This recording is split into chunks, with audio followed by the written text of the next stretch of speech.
My first day in the actor's studio, I became a member and they put me in, and Mr. Kazan also put me under contract. And I got in, and I go to the studio session the next day, and it's my first day.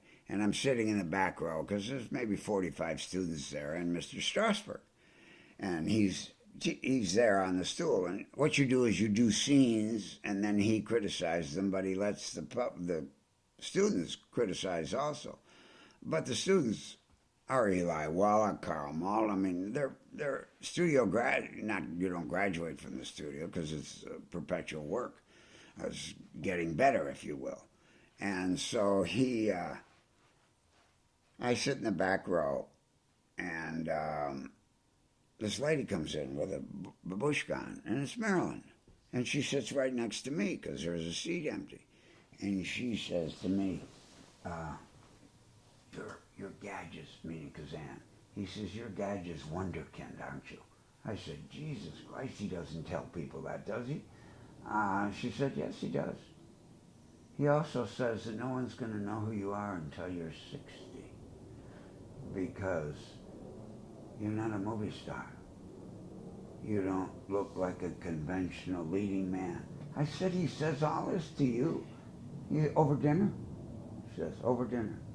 So, she said, I was supposed to do the lead in that movie that you're going to be in, that you're going down to do. And my husband wrote a real, I don't want to do it, I don't know anything about it, movie that I have to go do. And I have to go in 2 weeks to do it. So I won't even be available in the fall to do this thing with you. So I said, oh, well, so Lee Remick played the role. So we go outside. The session's over in about 15 minutes. We go outside, and it's drizzling. And Marilyn says to me, would you mind walking me across to Sutton Place, where she lived, which is all the way across town from West 44th Street, where the studio is, 10th Avenue. And so I said, Marilyn, you can get a cab, any cab, any car, I'll stop for you. You don't have to pull your skirt up or anything. You can just, they'll put you in the cab. No, I like to walk when it's light rain like this. So I walk her all the way across town. As we approach, Sutton Place?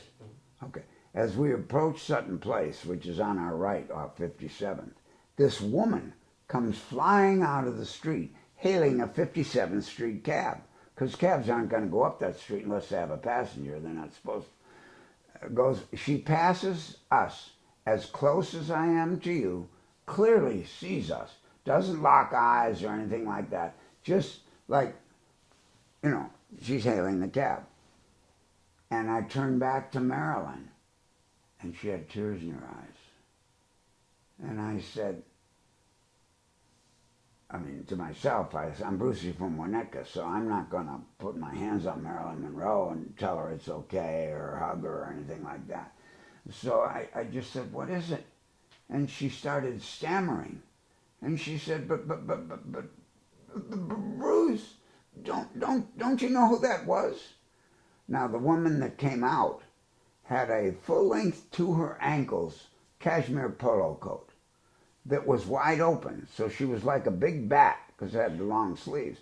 She was like flying past us, and she had a little, I forget the color of the sweater, it was light pink, slacks and loafers with no socks. Got in the cab, and we both look back, and the cab is gone. And now she's crying. And she said, Bruce, and I did put my hands on her shoulders. She said that was Greta Garbo, and she didn't know who I was.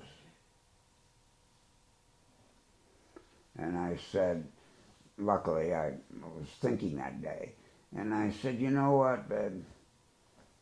I think she looked at you, and she just kept on going, because in her mind she's saying to you,